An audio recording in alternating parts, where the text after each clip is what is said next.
mean everything to me because I know you mean everything to Christ. And Christ means everything to me. I called on the Lord. I said, man, Father, this is real.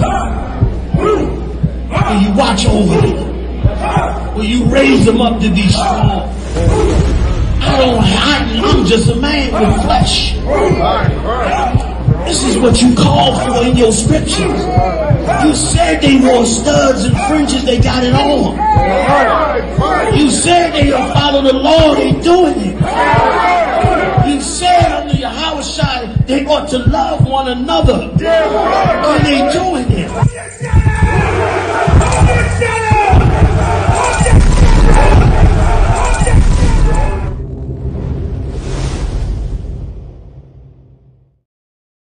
We're in front of the Israeli School, Universal Practical Knowledge, the Philadelphia Division, here at 3226 Cheltenham Avenue in Philadelphia. We're standing in front of the school right now, getting a description of the 12 tribe sign that's been painted by one of the brothers that was in the school: Judah, Benjamin, Levi, Simeon, Zebulun, Ephraim, Manasseh, Gad, Reuben, Naphtali, Asher, Issachar. Those are the 12 tribes of Israel.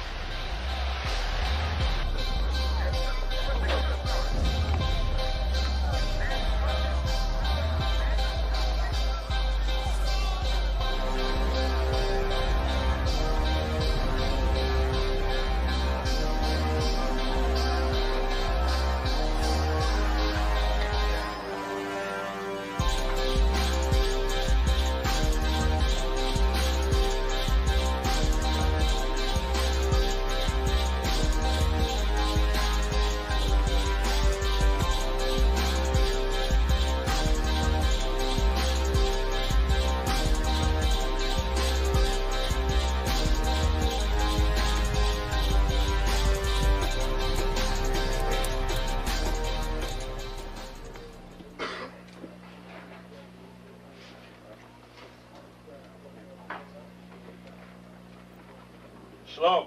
Shalom. You've been waiting for this day, so this day has finally come. A lot of you have been wondering where this knowledge that you've been hearing is coming from, and the powerful truth that you've been hearing, how this was established. Well, we finally were able to arrange for the priests to come down from New York and spend some time with us. And I'd like to introduce them if I can. These are some great brothers. We're very glad to have them with us. We want to make them feel as warm as possible because this is their work and the extension of their work and what they've laid down some time ago. I'd like to introduce, first of all, priest and Sixth Shield General, 4th in command in the nation of Israel, Lahab. I'd like to salute this brother, Majo. Barak.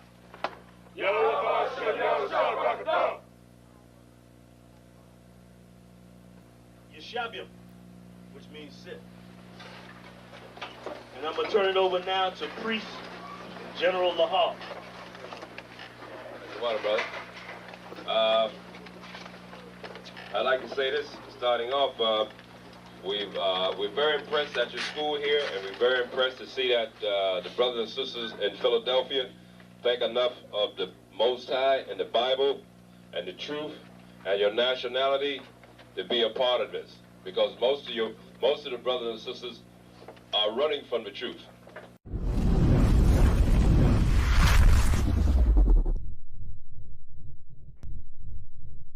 Welcome to ISUBK Detroit. Check us out on all social media platforms. Classes are Monday through Saturday. Monday is the history class from 7 to 9 p.m. Tuesday is scripture breakdown. Wednesday is biblical law class. Friday, Lashawan Kodash, Hebrew language. Saturday, the Sabbath service. Check out our community service program. We have food and clothing drives, helping the people in need. And we also have felony expungement services available. Join us and get involved.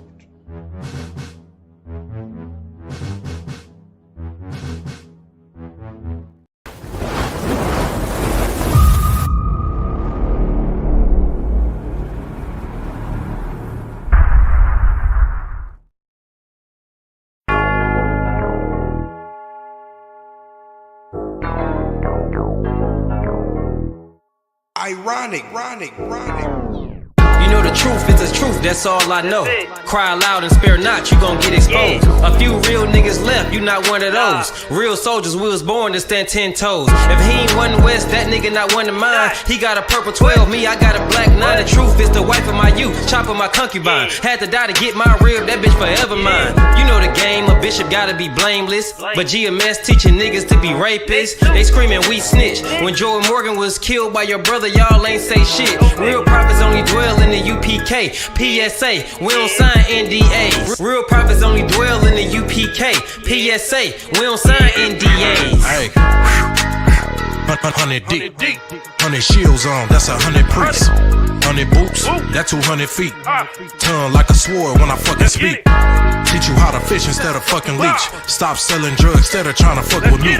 Knowledgeable but I'm rude in my fucking speech. Life is about warfare, not no fucking peace. Hey bitch, I cry loud when I fucking speak.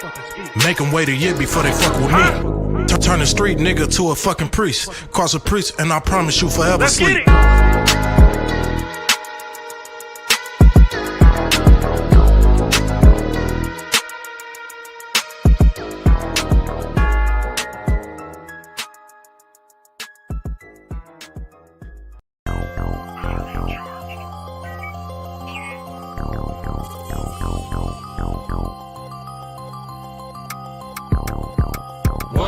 One West, that's who we are, nigga. One West. So who is y'all, nigga? One West. We want it all, nigga. That's who we are, nigga. So who is y'all, nigga? One West. That's who we are, nigga. One West. So who is y'all, niggas? One West. We want it all, nigga. That's who we are, nigga. So who is y'all, niggas? UPK soldiers got them killers with me. And I don't fuck with every spot cause it's too iffy. Real motherfucking prophet cause the Lord with me. But don't get that shit twisted, I got Drake's with me. Yeah, bitch, and that whole 50. Run up on me wrong, you gon' catch 60. Wait, you gon' catch 20. The other 30 for your homies, bitch, I got plenty. And I'll shoot this motherfucker till that clip empty. Taking orders from your bitch, you a fucking simpy. Shit, should be televised. The way I'm cutting niggas up, bitch, I'm a samurai. Niggas swear they in the truth, but telling hella lies. Stumping like you Greek, bitch, you Hellenized. The revolution gon' be televised. And what I see in my vision gon' leave you petrified. One West, that's who we are, nigga. One West. So who is y'all, nigga? One West. We want it all, nigga. That's who we are, nigga. So who is y'all, nigga? One West. That's who we are, nigga. One West. So who is y'all, niggas? One West. We want it all, nigga. That's who we are, nigga. So who is y'all, niggas? UPK soldiers lead cowards and awe. So fuck a gas stop, I came with 6 pumps in my car. My niggas ready to swing, we like kids at the park. So touch a chair around this bitch and we breaking your jaw. They think we Christian, but we not. Nothing about us is soft. I don't know what you niggas on, but that shit get you off. We booted up. We came to take zones for real. Black 40 under my garment, I be dressed to kill. Fourth dimension sitting linger, I be fresh for real. Putting scripts on your corners, but these here ain't pills. We rock covers. You official if you know those drills. Bread and water, you official if you know those meals. Yeah, you niggas soldiers get rolled over. You got police in your pocket, I got a judge in my holster. Oppressors out to get us, so remain sober. Or be chained to them chains till there's nothing that remains of us. A cult leader like Christ, we got the same culture. I bang on them, tell my enemies the reign's over. I up the sig and keep pulling like a chain smoker. The game ain't changed, One West stayed the same on them. One West, that's who we are, nigga. One West. So who is y'all, nigga? One West. We want it all, nigga. That's who we are, nigga. So who is y'all, nigga? One West. That's who we are, nigga. One West. So who is y'all, niggas? One West. We want it all, nigga. That's who we are, nigga. So who is y'all, niggas? Niggas talking prophets, yeah, we got plenty. We the reason why it's Israelites around the city. Call Kazak, tells a rock, bring Shamara. We about to slide on them, see what niggas talking about. Young dog think he wise cause he a Kim head. That shit lame, they didn't survive, nigga, Kim is dead.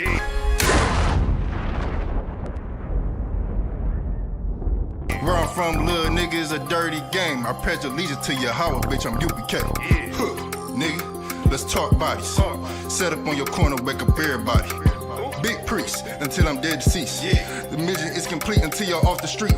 So y'all on the internet, stumping down the street. But take the poor and the weak. Touch your sister or brother, you gonna be sleep. But take the poor and the weak. One West, that's who we are, nigga. One West. So who is y'all, nigga? One West. We want it all, nigga. That's who we are, nigga. So who is y'all, nigga? One West. That's who we are, nigga. One West.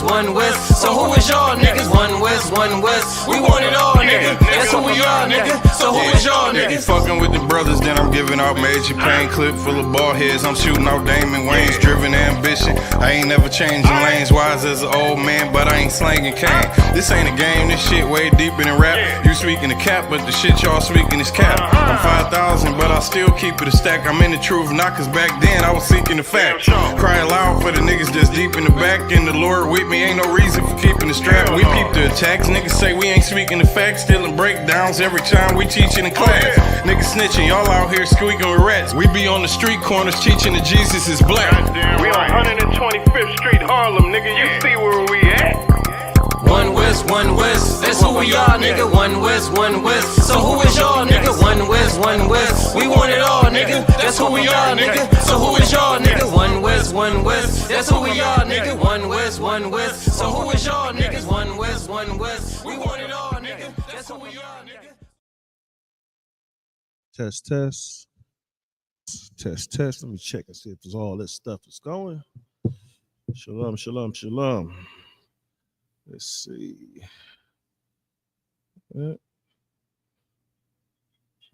Let's go live. Test. Yep. Got that going. We got up there. Okay.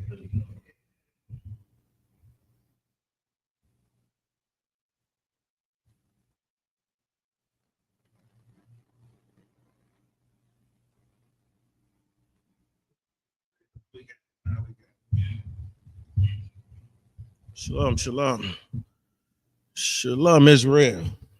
All right, got it going.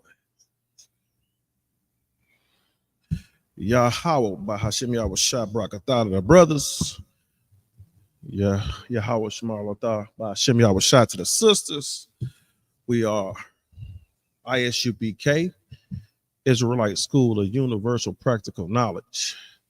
And what we do is we are here under the leadership of Commandant General Yohana, right? ISUBK been around since 1969, right? Teaching blacks, Native Americans, Hispanics, who they are from 125th Street, Harlem, New York. Now we spread it all over the globe.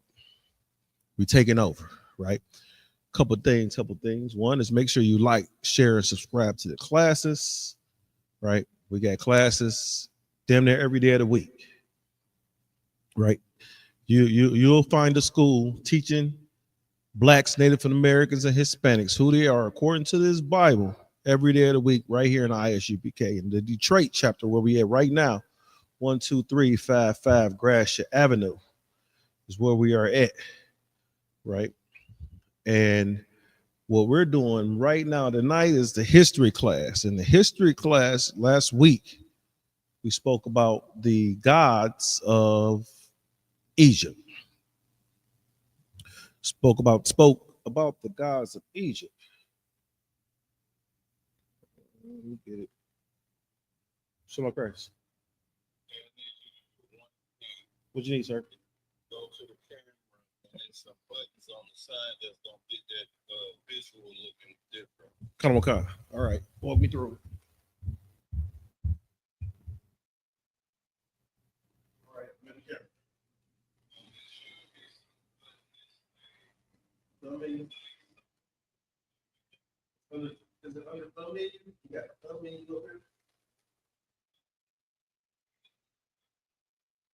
On the side, right and left side facing to see OIS.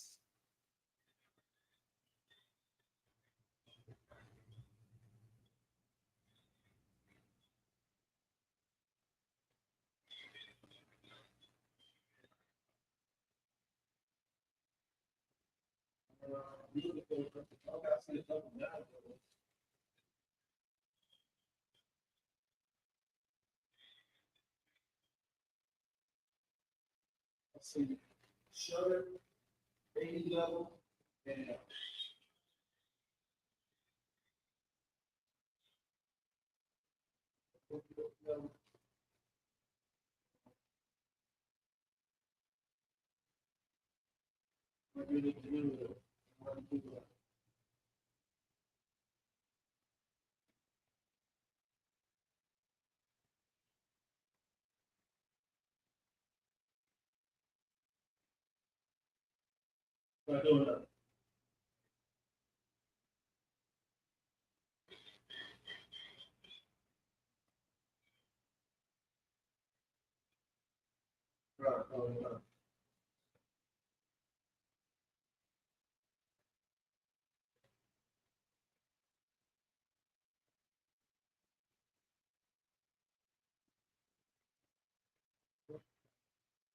That some would say Iris, A-dash-N.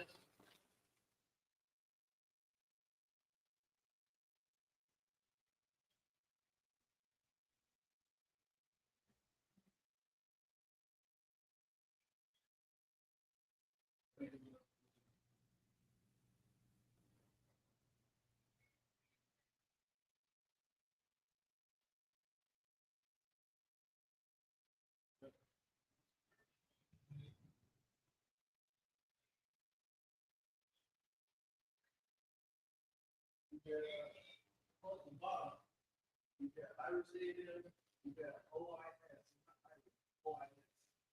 That's 6. And you got A level, then you got shut.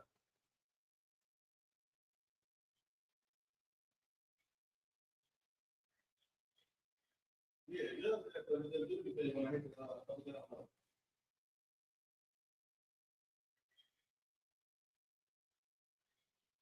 oh, it did. I need a touch, no.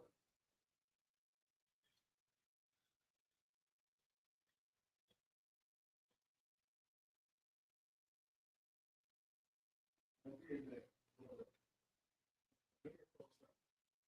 hit the iron button, the little white hand pop up. Move it up, yeah. I hit the A level, try to bring that up. Let's let it go with that. Let's see minus and plus minus 0. I know that shut, but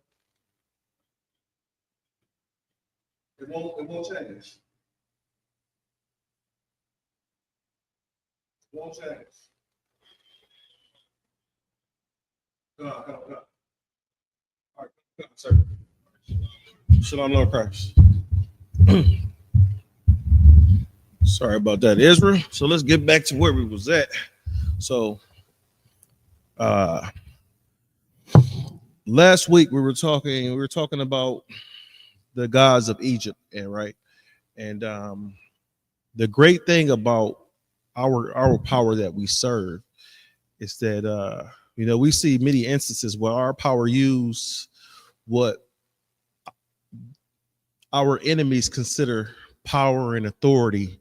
There were multiple gods in Egypt, right? They had at least one for every day of the year, every day of the week, every day of the year, every month. They got these months gods, this god, that god. Then they got things that they celebrated that was similar to the things that we celebrate over here in America, like Valentine's Day and Christmas and all that kind of stuff. So those days are each days that represent or worship a different deity in Egypt, right? So, the first couple of gods that we've seen, just to backtrack what happened, what we went through last week. Last week we learned that the Egyptians worship a god of the Nile. It was called Hapi, and with them worshiping that god, our God, turned the water into blood to the Egyptians. Now, what you got to understand is that, our brothers and sisters of the Israelites also drank from that same river. So with them being plagued, with the Egyptians being plagued by that river turning into blood, it looks as if it was blood to them. It didn't bother us. If they were to drink it, they would become terribly ill.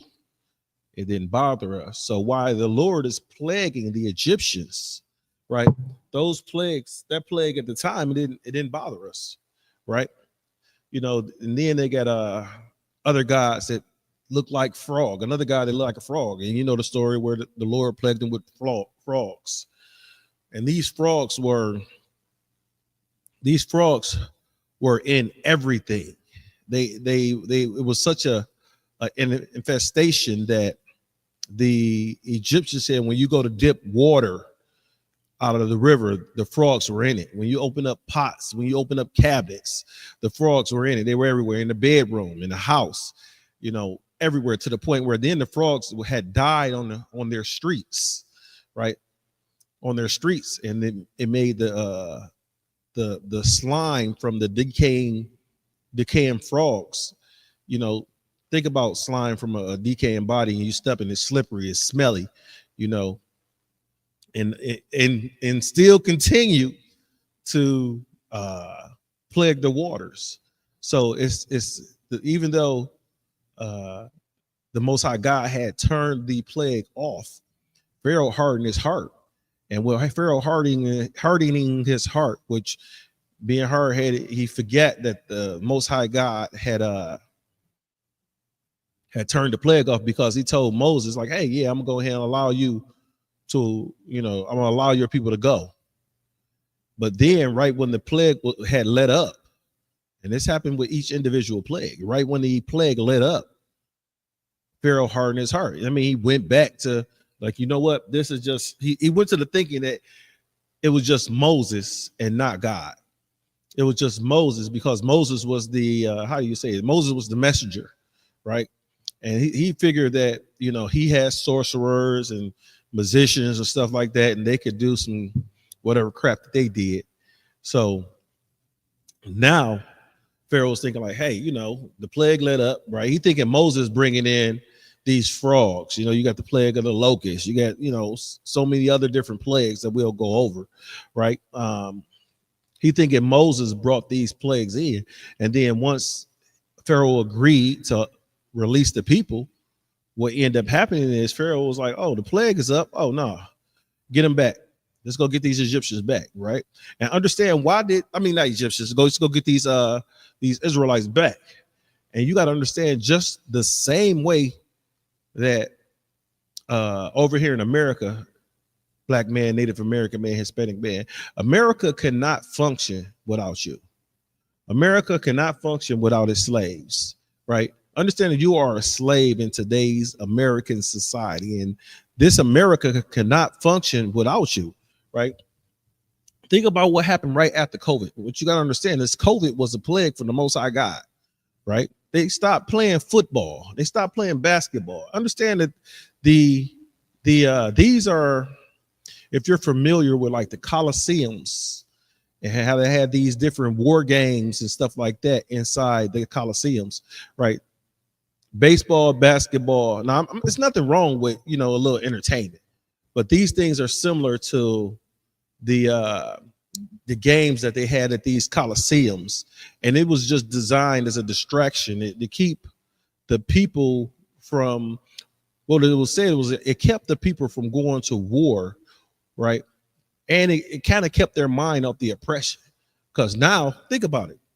If we're here in Detroit, well, us being here in Detroit, you have the what teams you got here? You got the Lions, the Tigers, you got Red Wings, you got Pistons, and you'll have some of the most you'll go out there, and I went to the games before, and you see your oppressor out there, and you could be sitting next to him during that football game, during that basketball game. Y'all, yeah, y'all right there together rooting on this team.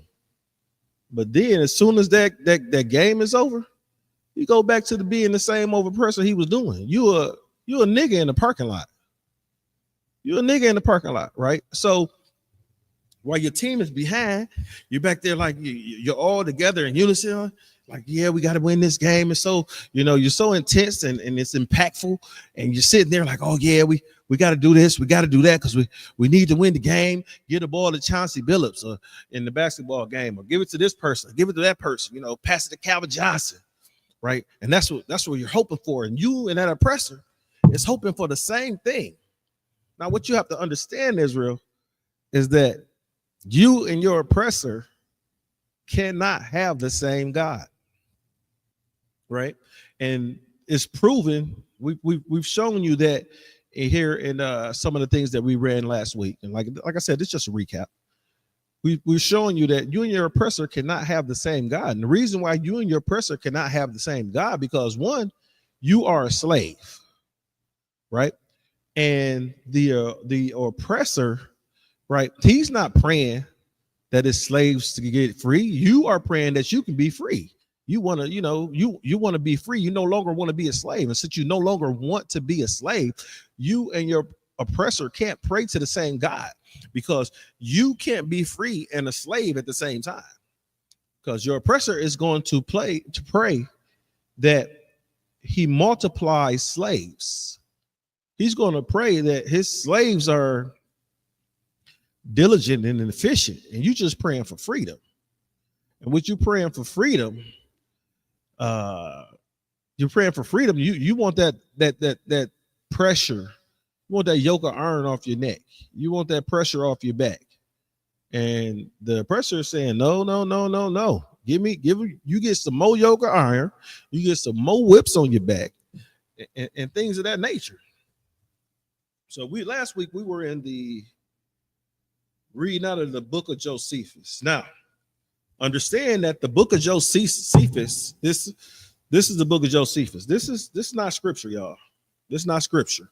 It's just a historian, right? This historian is an oppressor, an Edomite, right? It's a historian that is what this historian then is doing is he's gathered together he's gathered together documents that dictated what was going on in history. And what he did was he put it together. And what we do is we use this book to help us understand what was going on at the time. Now, where we get our confirmation from is out of the scriptures. Right, we don't get it from the book of Josephus, or the book of whoever it is, Nick Nack, Patty Whack, give you dog bone. We don't get it from none of them. Well, we get it from the scriptures, and with us getting it from the scriptures, we understand that where am I going? We understand that the scripture is the word of the Most High God. And with the scriptures being the word of the Most High God, I'm getting this little bitty writing again, y'all. So what we're reading out of, this is the book of Josephus. This is the antiquity of the Jews.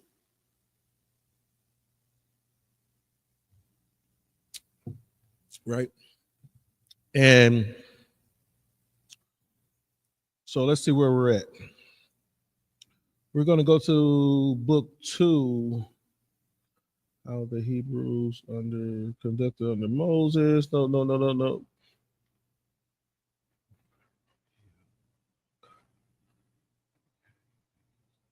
Okay, cool. All right, we're going to start at paragraph 4. And we're starting with paragraph 4. We're going to see that what was going on in that time, what someone else seen, right? Now we read the scriptures. If you go read the scriptures, it's Exodus. Exodus is where these plagues were happening at the time. Go get thee in the morning, and we'll see that if you started about, I want to say chapter 7.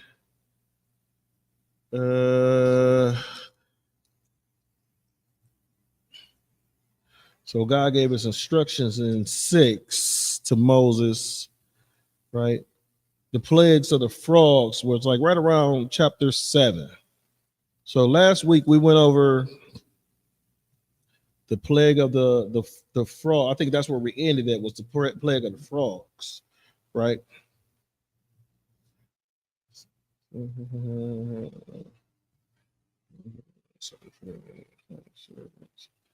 And the river turned into blood, right? So understand that Moses, right? According to the scriptures, and we right here, just still recapping on last week. It says, this is Exodus 7 and 20. It says, and Moses and Aaron did so as the Lord commanded. And he lifted up his rod and he smote the water that were in the river in the sight of Pharaoh. So Pharaoh is sitting there, he's sitting there watching Moses do these things. So when he watched Moses smote, which means to strike the river with his staff, right? So imagine Pharaoh standing there, he sees Moses strike the river with his staff. The river turns to blood, right? And these things, what he's seeing Moses do, that's why Pharaoh decided to blame, like, oh yeah, this is not God, this is just Moses and his trickery. Pardon me. Right? It says, and in the sight of the servants and in all the waters that were in the river were turned into blood. He said, and the fish was in the river died, and the river stank, and the Egyptians could not drink of the water of the river, and there was blood throughout the land of Egypt. And the magicians, see, understand, Pharaoh had magicians. He says, and the magicians of Egypt did so with their enchantments, and Pharaoh's heart was hardened. Neither did they hearken unto them as the Lord had said. And Pharaoh turned and went into his house. Neither did he set his heart unto this also. Verse 24. And all the Egyptians digged around about the river for water to drink, for they could not drink of the waters of the river. And 7 days were fulfilled after that the Lord had smitten the river. Right. So Pharaoh, he's seen Moses strike the river with his rod, with his staff. And when he's striking the river with his staff, Pharaoh think all these things, imagine what Moses did when the plague of the frogs came, then when the plague of the locusts came, then the plague of the lice came, right? And understand is that the Egyptians had gods that looked like these, like the frog, like the lice, like the locusts, right? The water, sir.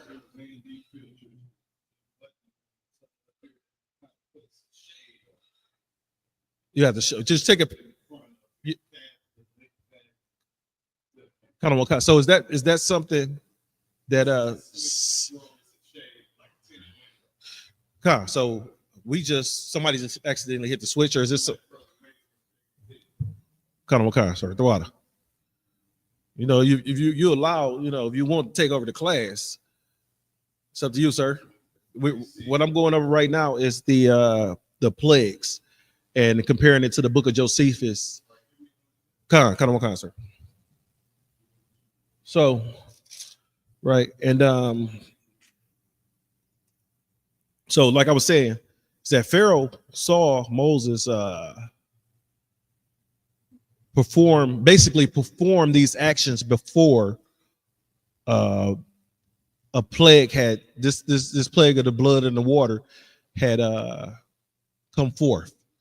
So with Pharaoh, he's standing right there. Understand, he doesn't believe in the Most High God. So what's going on? He stepped back and he's like, damn, I just seen Moses strike the water and it turned into blood, right? So when the plagues came after that, Pharaoh was like, hey, Moses is doing it. There's no God that's doing these plagues. It's Moses.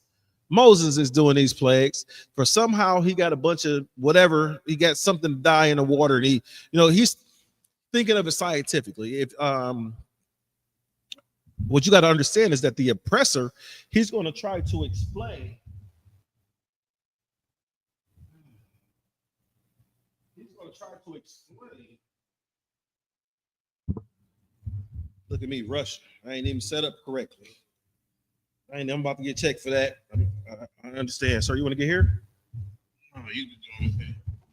Yeah. So with the oppressor tries to explain scientifically,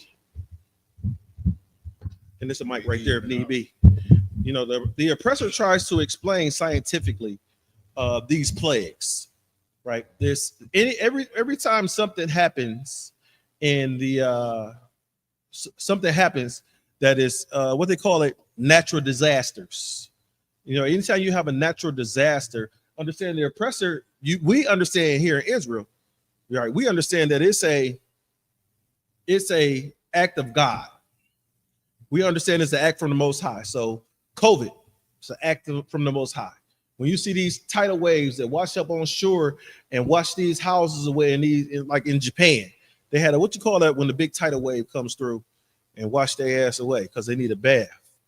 Like, tidal wave. What's it called? A tsunami. When you see the tsunamis wash up on shore, what you got going on in California? You got California is burning up right now. These are what the oppressor would consider natural disasters. Maybe everything except for the fires in California, because they said that somebody set that fire, right? But look how much land that is burned. Look how much trees and houses, and people have to leave. These plagues make you have to leave the area that you're in and go somewhere else. In COVID, we had to quarantine from each other, people that you've seen, people that you talk to every single day, right? You couldn't go see your mother. You couldn't go see your father, right? You have to stay 6 feet. Think about it. You have to stay 6 feet away from your loved ones because the Most High God plagued this earth. And then what the scientists are going to try to prove, because what they try to do is disprove God and prove science.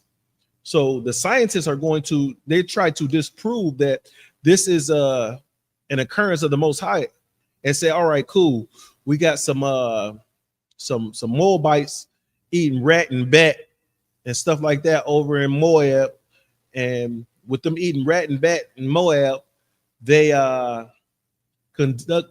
they got this virus and they spreaded it across the globe, right? You had American civilizations, African civilizations, European civilizations shut down because of COVID, right? Now, over in Egypt at the time, we went all the way up to the plague of the hail. And they said that, understand that Egypt is a warm climate. So the plague of the hail, they said the hail was so bad that it was worse than the plague of any northern countries. And you understand, northern countries get the cold and the snowfall that can have huge size hail balls fall from the sky and destroy property, right? So that was just a quick recap and synopsis of what we were going over. So I'm gonna get back to the book of Josephus, and we're going to go to the Antiquity of the Jews, book 2. We're going to go to start at paragraph 4. It says, but when Pharaoh did not even then yield to the will of God, but he gave leave to the husbands to take their wives with them, yet instead the children should stay behind. Understand is that Blacks, Native American, Hispanics, our Hispanic brothers and sisters are dealing with it right now, is that you're not going to leave your children behind, right? Pharaoh knew that that the Hebrews would come back if they left. The Israelites would come back if they left their children behind, right? He didn't want his workforce. Understand, Pharaoh had free labor. Think about slavery in America, free labor, right? And we're having free labor. Mississippi, right?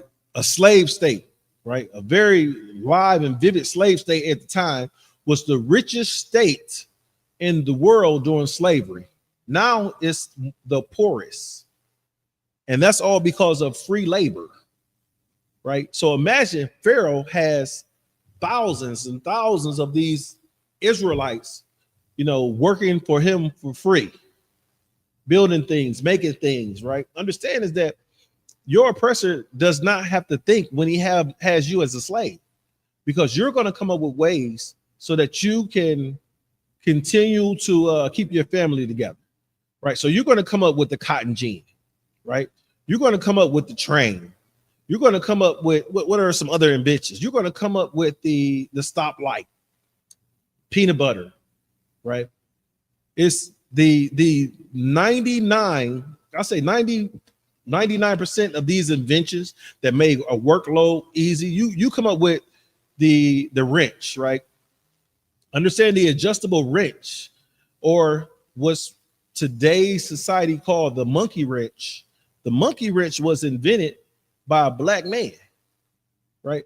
So what you have to understand is, how did it get the term monkey wrench? Because what did they call you, black man? They called you a monkey. They called your ass a monkey.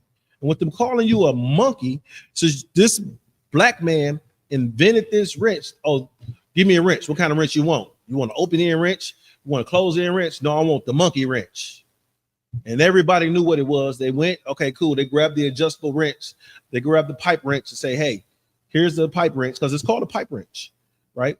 It has the adjustable, an adjustable bite on it to adjust the size of whatever pipe you're going to open up. Let's go get the monkey wrench. So let's keep going. App you got right there? This is just the book of Josephus in PDF. Yeah. All right, you got a PDF reader? Do I got a no, sir? All right, I'll hook you up with one. That way you can read it in the audio book form and be done with the whole book in like a couple days, a couple hours. Oh, okay. Yeah. So right here we go. It say God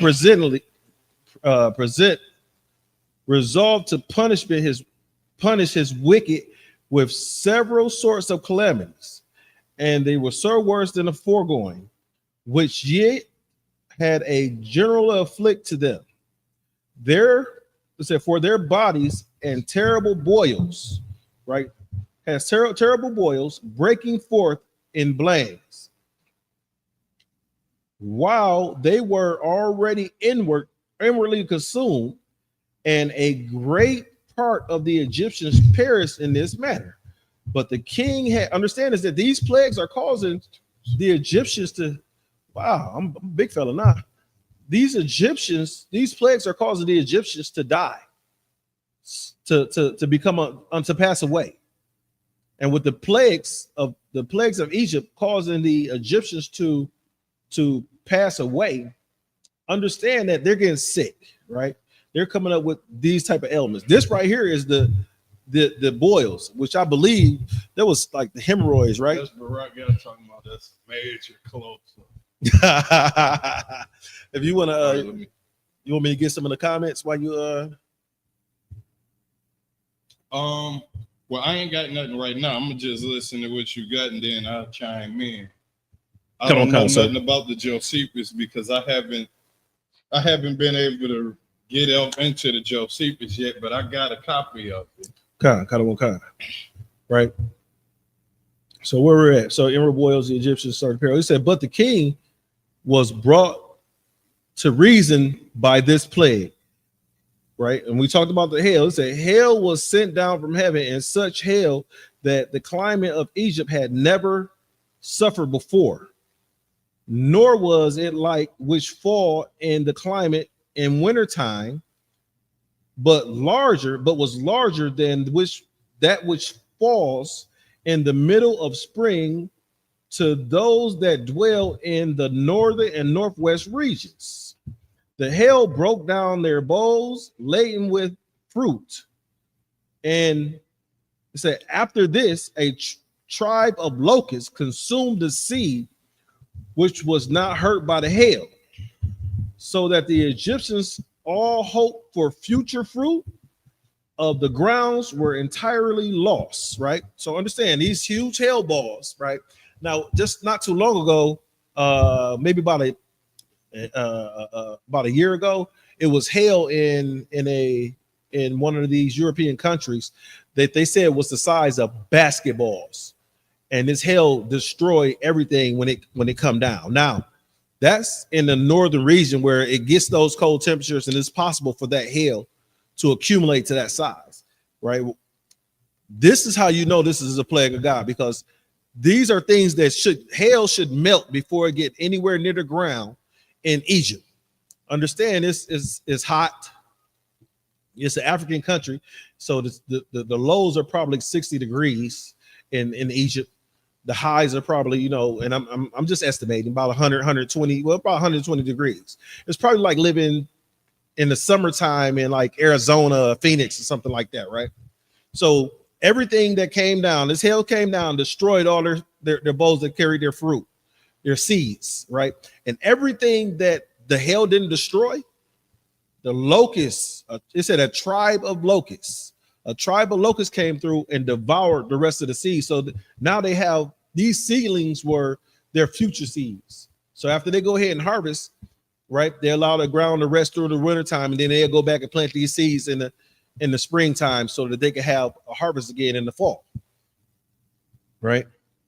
So we're going to jump to 6. It says, but when God has signified that which one plague he would compel the Egyptians to go to the Egyptians to let Hebrews go, he commanded Moses to tell the people that they should have a sacrifice ready, and they should prepare themselves on the 10th day of the month of Antichus against the 14th, which month is called by the Egyptians fair month, Nisan by the Hebrews, right? So this is what we're about to do, is we're about to get up on Passover. So now, before you get into it, right?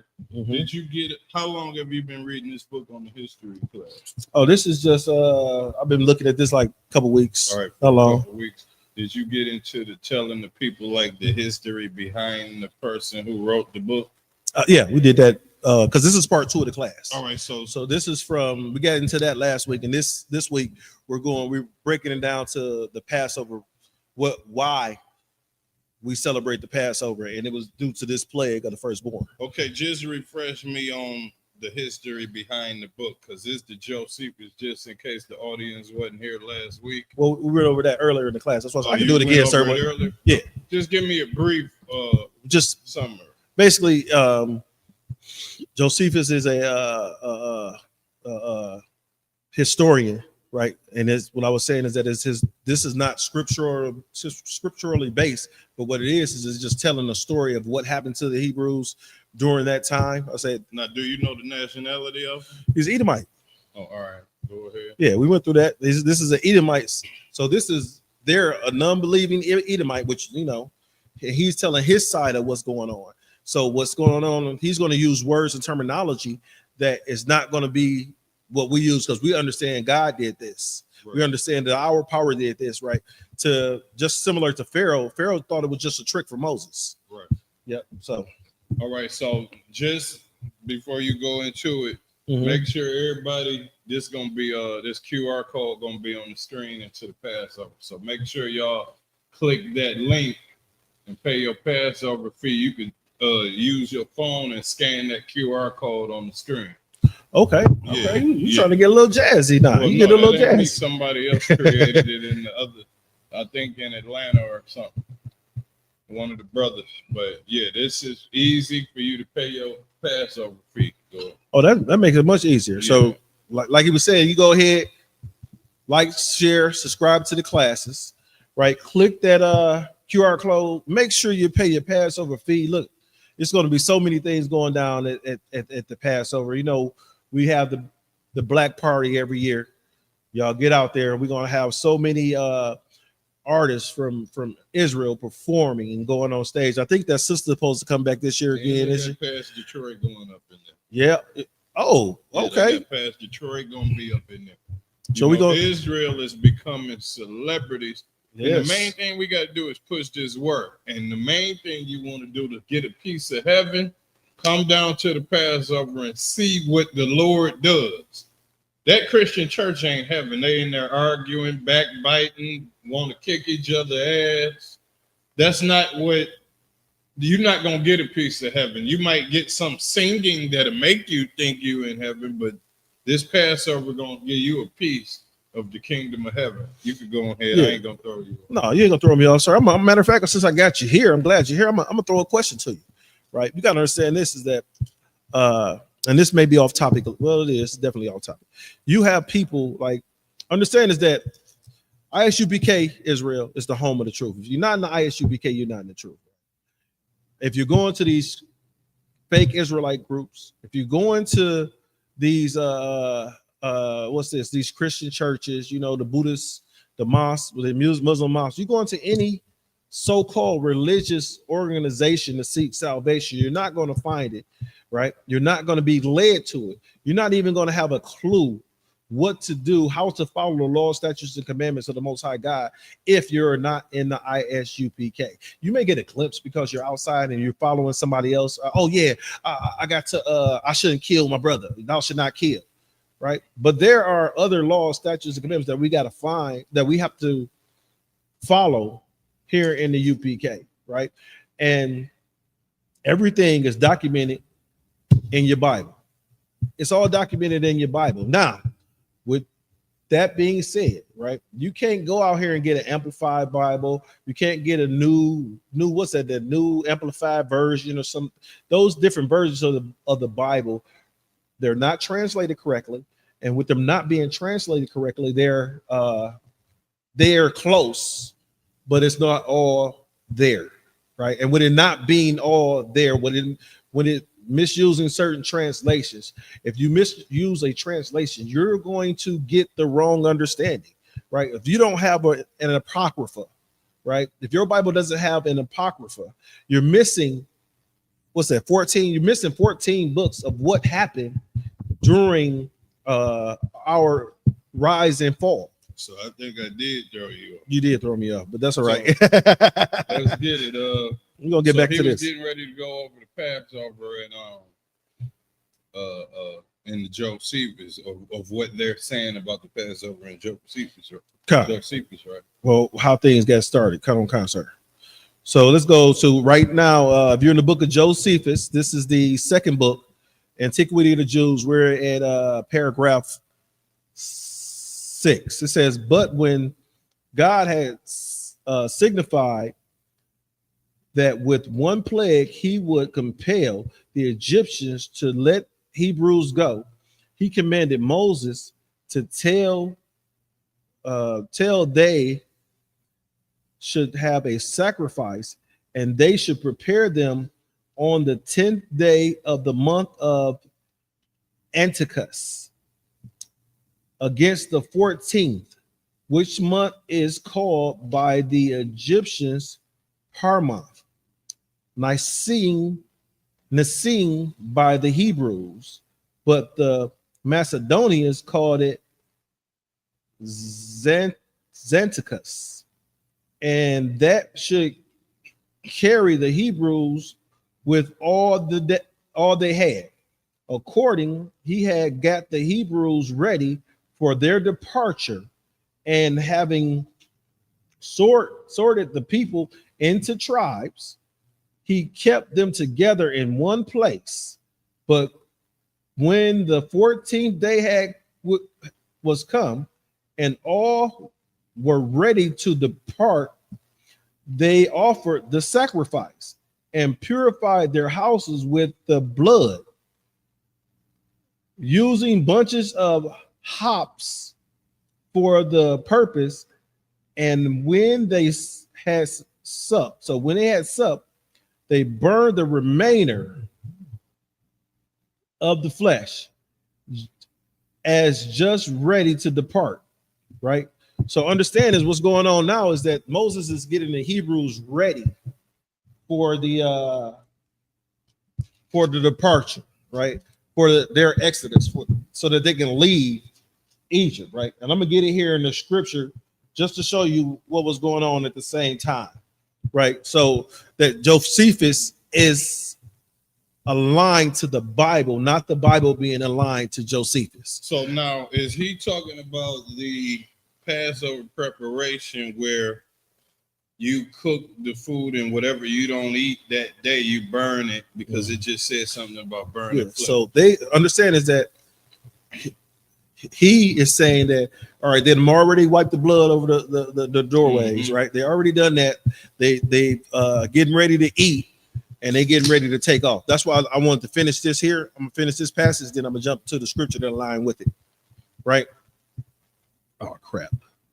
So what century? Just one more question. What century was this guy born that's writing this? I couldn't tell you off rip, sir. I have to go to the front of the book and, Let me see. and go to the information about him. Right. So it says, so when they purified the houses with blood with bunches of hops for the purpose, and when they had supped, they burnt the remainder of the flesh as just ready to depart.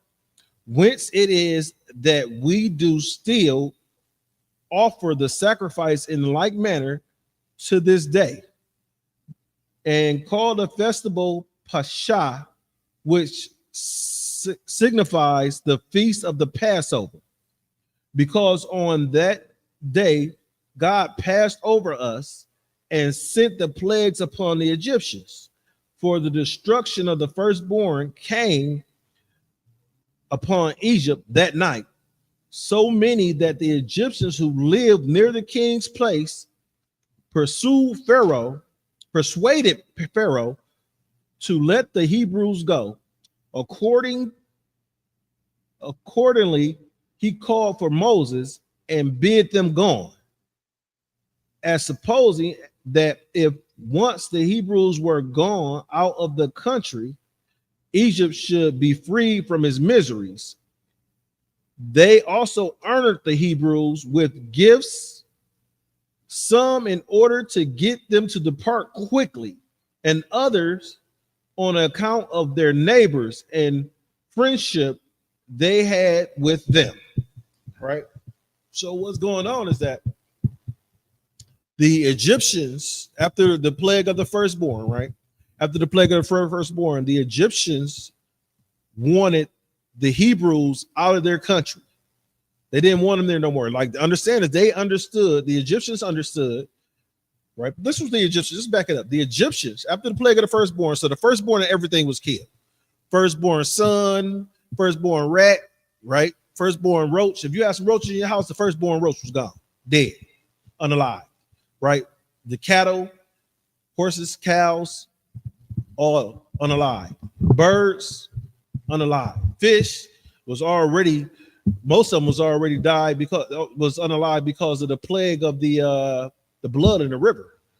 But they were still walking around or swimming around unalive, right? So all these things went down in Egypt with the plague of the firstborn, right? So the Egyptians went to Pharaoh. Pharaoh's their ruler, their king. That'd be like let's see, one of the oppressors going to Trump, like, hey, kick these niggas out the land because the Lord is kicking our tail because they still here, right? So the Lord has just unalived all the firstborn of Egypt, right? Say except for the Hebrews who performed the sacrifice, wiped the blood over the doorway, and got prepared to leave, right? So we're gonna go here, and this is Exodus chapter 12, right? Let's see. Do I want to jump to 12 or do I want to get some context to start from the beginning? Okay, yeah. So, all right, yeah, because it's right here in Exodus is going to explain what happened at that time. So this is Exodus chapter 12. And it says, and the Lord spake unto Moses and Aaron in the land of Egypt, saying, this month shall be unto you the beginning of months. It shall be for you the month of the year to you. So understand that the Passover, this month right here that they're talking about, this month is the first month of the year. So you have New Year's celebration. This world, the people in this world has a New Year's celebration January 1st. That's not the new year. Everything is frozen and still dead at the time, right? So since it's frozen and still dead at the time, it's not the new year. It's definitely not the new year considered concerning the Most High God. He said the new year is near the Passover, right? It says, verse 3, it says, speak ye unto all the congregation of Israel, saying, in the 10th day of the month, they shall take to them every man a lamb, according to the house of their fathers, a lamb for an house. Verse 4, if the household be too little for a lamb, let him and his neighbor next to him, right? So he's telling them how to sort up the lamb, right? How much lamb they should have, right? If you got, basically it was going to say here, and the reason why I'm gonna breeze through this because of time factors. So he's saying that, all right, the house is too small, give them part of a lamb. The house is too big, give them enough so every person in the house can have some lamb, right? So I'm gonna jump to 7 real quick. No, I'm gonna jump to 6. It says, and ye shall keep it until the 14th day of the same month. Understand, that's what Josephus said, right? Josephus was saying what happened at the time. And what he said was like, they got a lamb on the 10th day and they kept it to the 14th day, right? And the whole assembly in the congregation of Egypt shall kill it in the evening. So on the 14th day in the evening, that's when they're going to unalive the lamb, and with them unalive, basically sacrifice the lamb. It says, and they shall take of the blood and strike it on the 2 side posts and the upper door post of the house, wherein they shall eat it. So they're going to take the blood, they're going to sacrifice this lamb, they're going to take this the lamb's blood of both of the side posts. Right? Think about your door. You got a door. You're going to take this blood, you're going to smear it up the side post, and then you're going to smear it across the upper doorway, right? Now, to an Egyptian at the time, the Egyptians are looking at these Israelites like they just smeared lamb blood all over the front of their house. Why would they do that? Understand is that they're thinking like, okay, this is going to bring, you think about what the blood of an animal do if you was to put that on your door, right? Currently, you'll see the flies and you'll see all those type of things go on. You can cause sickness, right? The Egyptians are seeing this and they're thinking it's weird, right? Understand these Egyptians are Africans. These Africans are seeing these Hebrews smearing. They're like, this is weird as, This is weird. But at the same time, they thinking it's weird for the Egyptians to do that. I mean, for the Hebrews to do that when they allow horses to urinate on. It's part of their sacrifices, right? Part of their worshiping. So what's weird? You smearing blood on the doorway of your house, or are you allowing a horse to urinate on you? What's weirder, Israel? Would you sit there and allow this horse to just, and a horse probably got a couple liters of urine when he goes. So you just gonna sit there and allow this horse to urinate on you? No, you're crazy as hell. Verse 7, it says, and they shall take the blood and strike it on the 2 side posts and on the upper doorposts of the house, wherein they shall eat it. Right. So they're going to strike this, put this blood on the side post and the upper post in the house that they're going to eat the sacrifice at. It says, and verse 8, it says, and they shall eat the flesh in the night, roast with fire and unleavened bread, and with bitter herbs that they shall eat it, right? So you go ahead and put your herbs on there, you roast that lamb with, today you would probably call it grilling, right? You'll go ahead and throw it on the grill or something like that, or you'll put it in the oven, right? It says, verse 9, say, eat not of it raw. Israel, we don't eat raw lamb and hamburger and stuff like that. That's something our oppressor does. We don't do that. We don't eat the blood of an animal. This is a sin to eat the blood of an animal. So understand is that the Lord, our God, is telling them not to do that. So nor sodden all of it with water, but roast it. So it's telling them not to boil it, but roast it with fire, right? Roast with fire. So let's jump to 9. It say, eat it not raw, nor sodden it at all with water, but roast with fire his head with his legs, and with the pureness thereof. Jump to verse 10, right? So it's right here with the pertinence thereof. Verse 10, and ye shall let nothing of it remain until the morning, and that which remaineth until the morning ye shall burn it with fire.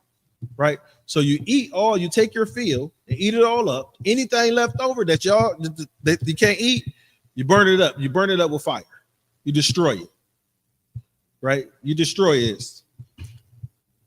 Verse 11, and thus shall eat it with your loins girded up, your shoes on your feet, and your staff in your hand, and ye shall eat it in haste. It is the Lord's Passover. Understand this, Israel. You got to eat this and be ready to get the hell on. You're going to eat and go. Remember, what's that term? They say, people say, I hate to eat and run. I hate to eat and run, right? When you eat, you better be ready to go, because this is going to be a meal that's going to energize you so you can go ahead and get the hell away from these Egyptians. Sir? And this is the heavy part. All of those plagues just got done hitting the Egyptians. So now he wants us to eat this Passover lamb fast with your boots on, aggressively, just like I done seen movies where the military is scooping up rice and just eating real quick because they got to go out to battle. It's not a time to lounge. We're not dining. You see what I'm saying? The other point about it is Christians. See, this is a military way, a militant way to eat this Passover meal. Christians got us running around looking for goddamn eggs. They got us running around looking for Easter eggs, dressing up in the brightest suits. That look, it ain't nothing militant about it. You can easily be spotted in that bright ass suit. And then they have Easter dinner, sir. What do they do at Easter dinner?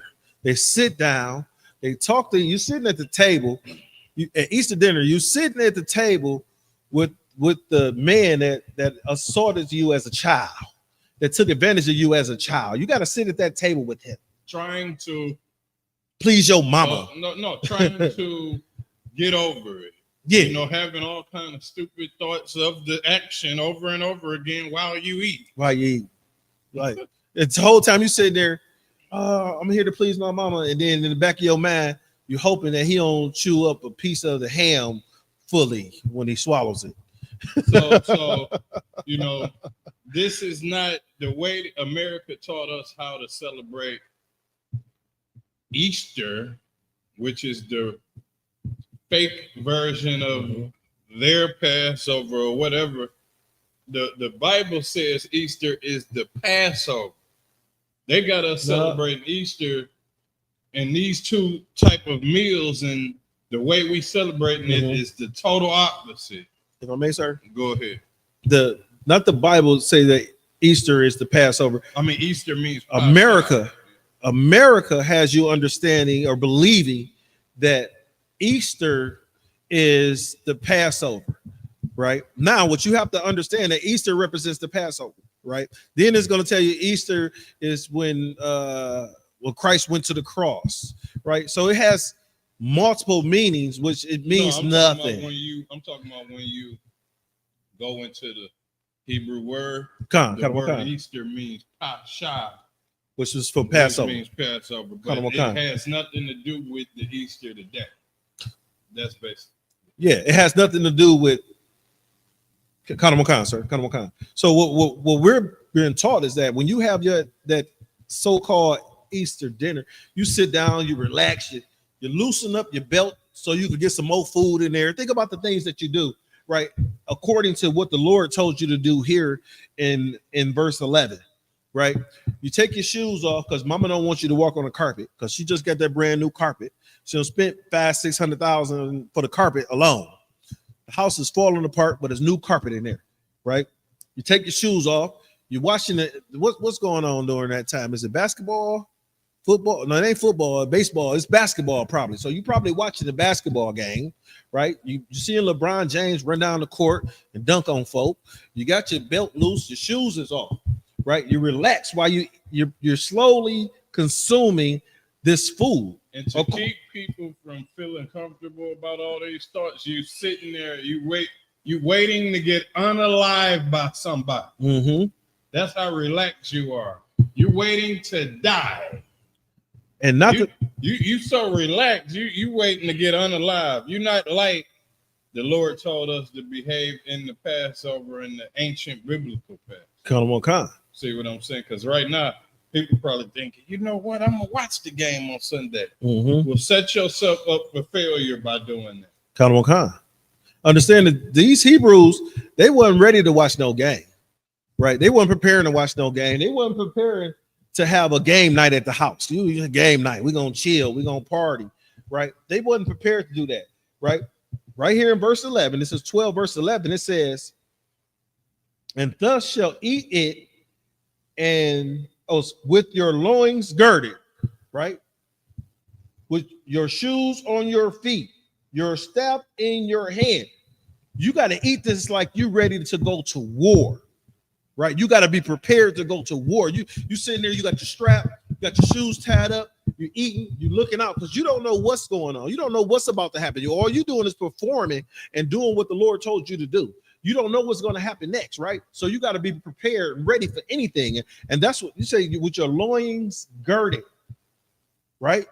Get your war belt on. Get ready to move, right? This is going to be a strategic move. We're going to move all these people at one time.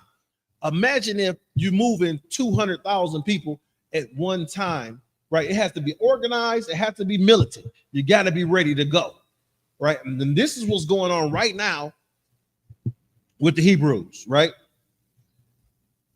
So it says, your staff in your hand, and ye shall eat it in haste. Understand what haste means, right? You're going to eat this in a hurry. You're not going to sit there, sit back, watch the game. Hey, Godash, I'm eating on something. You say, damn, you shouldn't go up there and dunk on that boy like. You're not eating like that. I'm like, Kodash got his food. I got my food. We're about to eat because we're about to go. Right? We're going to war.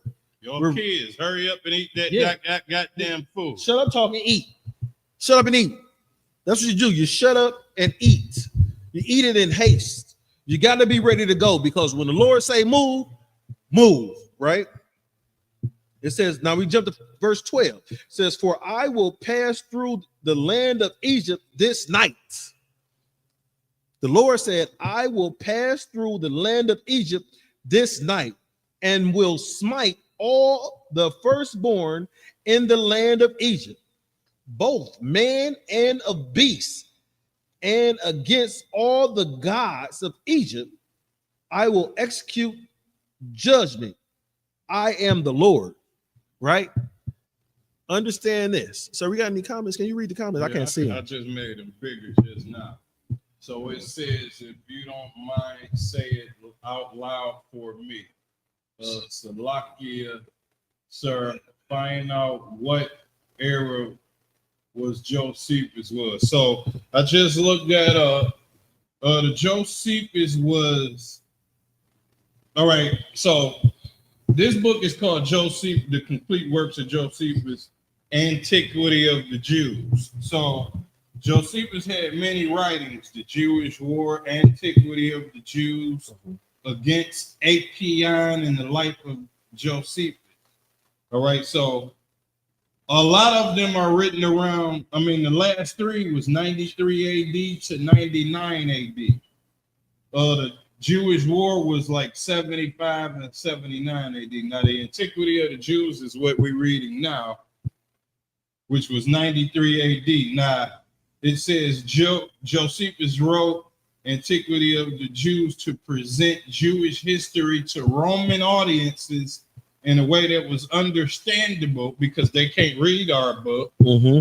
They don't know nothing about in our Bible. When white people read our Bible and hear the dark sayings of how black people talk and the slick words that we say, they're not going to understand it. Just like that scripture that says, I'm at the crib, what's that one about the crib and the ox? The ox know of his owner and the ass his master's crib. Now, is it talking about a baby crib? No. You would know that because you black and you know we say crib is a home. If I may, sir. They can't understand that kind of writing. Go ahead. Kind of one kind, sir. Slocky. And what's so heavy about that is black man, Native American man, Hispanic man. You use the term crib describing your house today, describing your home today. I'm at the crib. Kudash called me up earlier. Hey, Ahabawan, where you at? Can you do such? I'm like, yeah, I'm at the crib. I pull up. You use that same terminology today, black man, Native American man, Hispanic man. That's how you know that this is written in the same language that you, in the same verbiage that you speak to today is written in slang. With this Bible being written in slang, right? I'm gonna put this out, then I'm gonna end it. Just say, Kudash, he one of my favorite rappers.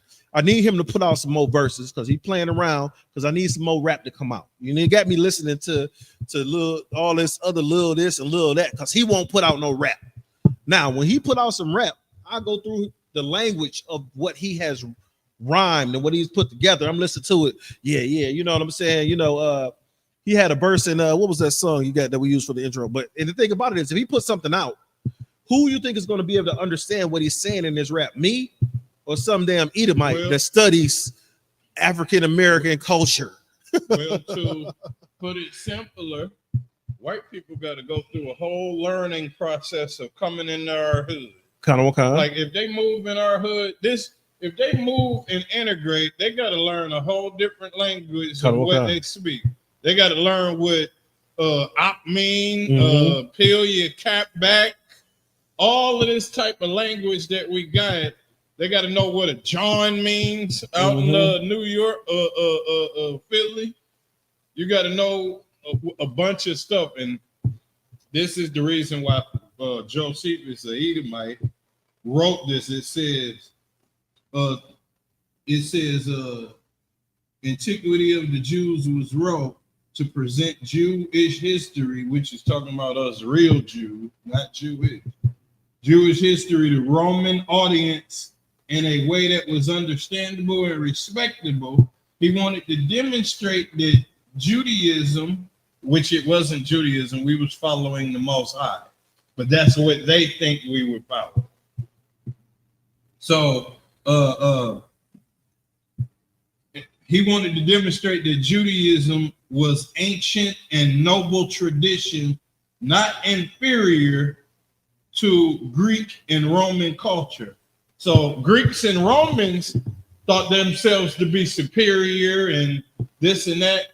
He wanted to show them, no, that's not no inferior book. It's not an inferior book, and their culture is not inferior either. All right, so that's why it was presented that, and it says this was particularly important after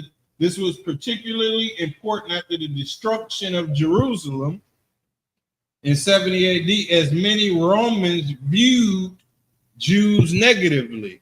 All of these Romans viewed Jews negatively, and to get that out of their head, he went and presented this to Romans and Greek people at that time.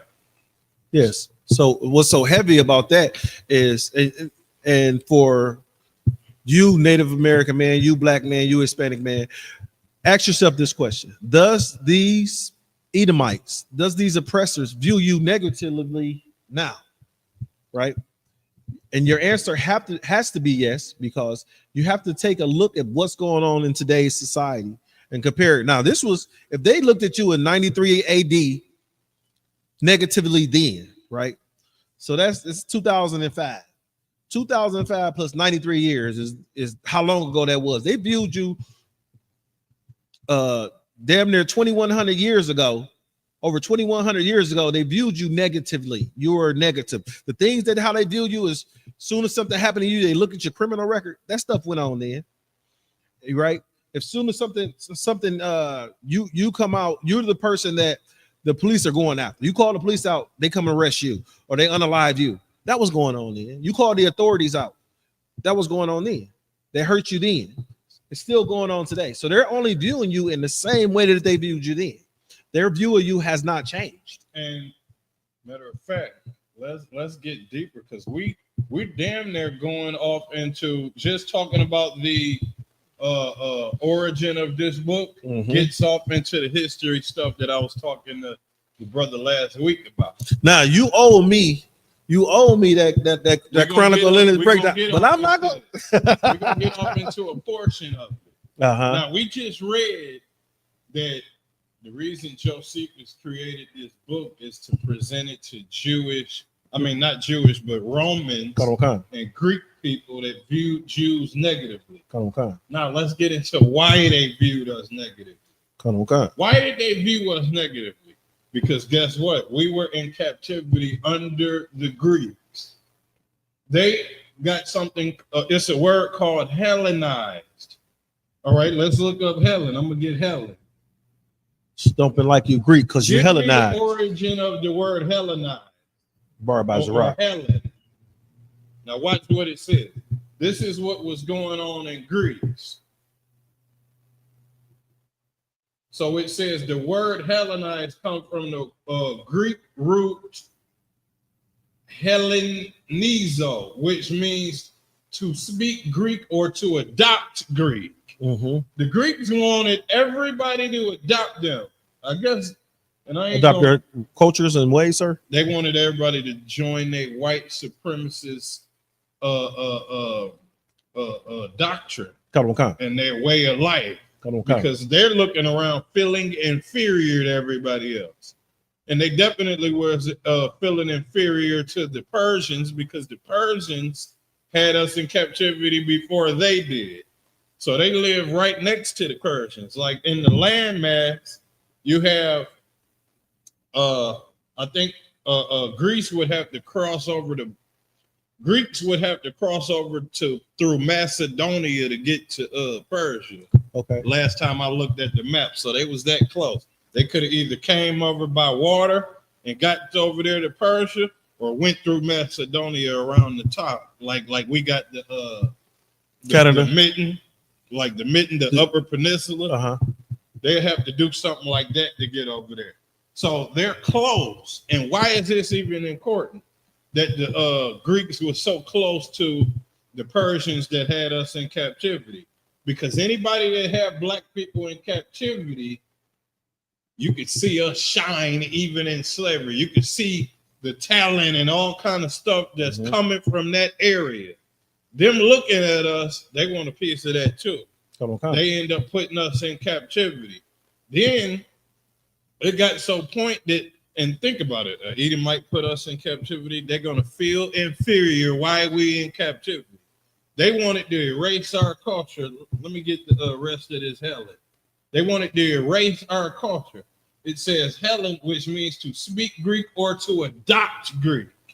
They wanted us to adopt the Greek way of life, and they still want us to adopt it because when you go to these colleges, you got to bend over and get spanked and do all kind of stuff to get in a weird lifestyle.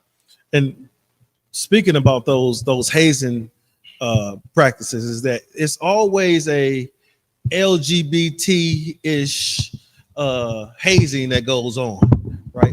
Think about this, right? You a man bends another man's over and takes a long stick, right, and slaps him across his rear end, right? He not this kid, father. He's not punishing this kid. No, it's because you got to get smacked on your ass so you can join us. So let me finish reading this because my phone on like 3%. You need a charger, sir? Where do I got it? I think I left it in the car. Well, go ahead. So let me try to skim through it. It says Helen originally referred to the Greek people in their culture. Helen was used in ancient times to describe non-Greeks. Hellenizo was used in ancient times to describe non-Greeks who adopted Greek language, customs, and the way of life. The English term Hellenized came from this Greek verb and is used to describe and spread Greek culture, especially during and after the conquest of Alexander. Now, this Alexander the Greek or he's not great at all. I understand. But this person wanted to spread this Greek mess around, and they did spread it around. And it says the name Helen has a debated origin. Some scholars believe it comes from the Greek root meaning shine or torch, to link, linking it to light or sun related meanings. And then the other one, meaning moon, suggests connection of celestial bodies, or Helen of Troy, the famous figure from Greek mythology, popularized the name. So these Greeks is worshiping false gods. They're not following Christ. Christ's not born yet. They're not following the Torah. So these people were. Sir, if I may, this was 93 AD. Hold on, when Josephus read this in 93 AD. Josephus did this in 93 AD. And this was before. This was before Josephus. So now you got people, you got Greek people that got Israelites in captivity, and guess what religion were they following? This is why it's important to notice. What religion were these people following at the time? They was following Helen of Troy. They was following something else other than the Bible. So when people try to blame the Bible as for brainwashing us, you're wrong. And then when you get down to the Romans, which came after Greece, which took after Greece, then now you see. Let's ask another question. What were those Romans following at the time of Christ? Were they following Christ? No, they was not. Herod was not following Christ. He wasn't born yet. They were worshiping serpent gods and all kind of pagan activity. And this is where Constantine and certain people got their doctrine from. This is just a snippet of that history that we could go into. What we're going to do in the week, I don't know if I'm going to be here, but what we're going to do in the future is I'm going to supply the brother with, we're going to work and go through the timeline. Okay. Go ahead. What's so heavy about what you're saying? No, we're still right here in the scripture, sir. What's so heavy about what you're saying is that if you go back to 12 and verse 12, right? It says, "For I will pass through the land of Egypt this night, and will smite the firstborn in the land of Egypt." Right? Understand, he said, "I will smite the firstborn in the land of Egypt." The most powerful god in Egypt at the time wasn't the water god. It wasn't the god that looked like the locust or the frog. You know, it wasn't Happy. It wasn't Depth. It wasn't those gods. The most powerful god in Egypt at that time was Pharaoh, right? And understand that each one of these plagues that the Lord sent upon the Egyptians, each one of these plagues, I don't want to say, I could say mirrored or made a mockery of one of their gods, right? Understand, you got this, you're worshiping this frog god, you got dead frogs all throughout the street. No. You're worshiping the water god, you got water that's poisoning and unaliving and unaliving people because the water is poisonous to the Egyptians, right? So the Most High God is making a mockery of their God. Their most powerful God was Pharaoh, right? Because think about it, Pharaoh controlled all those things, regardless of what happened. Even their sorcerers and the magicians that came out, they listened to Pharaoh. So now, when you say that Pharaoh was the most powerful God, I got a question for you. Was they celebrating? Was Pharaoh the one making people celebrate his birthday? Pharaoh, I don't know about this particular Pharaoh, but at the same time, is the people, Pharaoh forced the people to worship him, right? And with him being the most powerful God, what I'm saying is that whatever he says goes. There's no, think about it, if you go against Pharaoh, you're executed. The Hebrews that if they were chosen to go against Pharaoh, they were going to be executed. That's why you got the Roman soldiers, the Egyptian soldiers followed the Hebrews out and met them at the sea before the sea was parted, because they were either going to come back or they're going to be unalived. Pharaoh was the most powerful being, right? Well, he thought he was the most powerful being in Egypt at the time, and the Most High God was just showing him, your power is nothing, is vain, it's futile, it has no authority. It has nothing against a real, the true Most High God. And the Hebrews worship, right? The Hebrews followed the Most High God, and with them following their Most High God, right, through following Moses, right, because they still were practicing the ways of the Egyptian, just like Adawan explained how we were following the ways of the Hellenists, which was the ways of the Greek. Understand? We've been under captivity under every single nation, right? Under every single nation, the blacks, Native American, Hispanics, the Israelites, the Hebrew, whoever you want to call us at the time, we've been under every nation. We've been subjected to every nation. And the reason why that you've been subjected to every nation, the reason why you've been under every nation, because your stiff-necked self choose not to follow the law, statutes, and commandments of the Most High God. Now think right? about this. Mm-hmm. This is a heavy point of how somebody become a God. In Genesis chapter 40, in 20 verse through 22, Pharaoh had us celebrating his birthday. He was celebrating his birthday. It said, and it came to pass the third day, which was Pharaoh's birthday, that he made a feast unto all his servants and lifted up the head of the chief butler and the chief baker among his servants, and he restored his chief butler. So again, this is a different Pharaoh. That's why I said I don't know, but this is a Pharaoh before. So he probably followed the same customs. They following the same customs of this Pharaoh, because that's how it happens. Mm-hmm. It starts off as some old tradition. 100 years down the line, they're celebrating birthdays. And I'm not saying that the Israelites celebrated his birthday. I'm saying that adds power to these people becoming gods. Mm-hmm. Because if you look at it today, just say somebody got a birthday, right? It's their birthday, whatever. And if you choose not to wish this person happy, you ain't wish me happy birthday. Nigga, it sound LGBT-ish, right? You're a grown ass man. You got dollars pinned on your chest, on your shirt, and you walking up to another grown man. You ain't wish me happy birthday and pin no dollar on my shirt. No, I'm not touching your chest, nigga.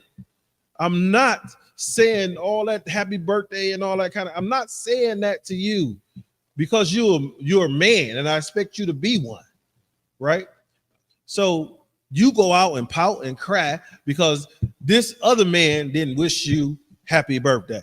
That sounds a little effeminate to me, sir. I don't know how somebody else can take that. What you mean about the birthday? Yeah, about the birthday. Think about if you don't wish somebody in the world happy birthday. Well, think about the spirit of them when they say that you better wish. Yeah, because you said think about when they don't. Think about the process of them trying to get you to do that. Yeah, and where it originated from. It come from an aggressive nature of unaliving somebody. If you don't pay no attention to me, it's my birthday. What peasant would be able to get people to celebrate his birthday while a king was sitting over there? Nobody. None. Who's gonna celebrate your birthday? None. Now, if the king says celebrate my birthday, death come behind that if it doesn't get celebrated. So now you understand how these people become gods, because who's celebrating you? Why are they celebrating you? I can see if you was doing something, but you're not doing nothing but putting us in captivity. That's it. We all struggling under your leadership. Damn right. So they was celebrating birthdays by force, which gave these people power that lasted for decades and centuries after they died, which made them gods. It was my whole point. It's still going on. Certain to this stuff day. Like that made them gods. But go ahead. I ain't mean to throw you. No, you ain't throw me off, because what I want to do is get to the last part of this same scripture in Exodus chapter 12. Right? It says, and will smite all the firstborn in the land of Egypt, both man and beast, and against all the gods. That's what I was getting at. Yeah. Against all the gods of Egypt, I will execute judgment. I am the Lord. So the Most High God not only unalive all the firstborn man and beast, right? He cast judgment against their gods, right?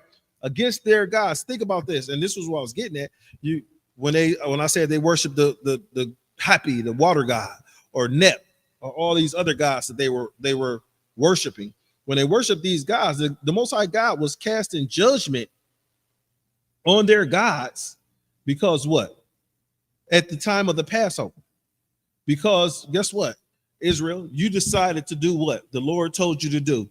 You decided to, okay, cool, I'm gonna eat this food in haste. Before I eat this food in haste, I'm gonna sacrifice this lamb. I'm gonna take this lamb on the 10th day, right? I'm gonna keep it to the 14th day. On the 14th day, I'm gonna sacrifice this lamb. I'm gonna take the blood and I'm gonna put it on the doorpost.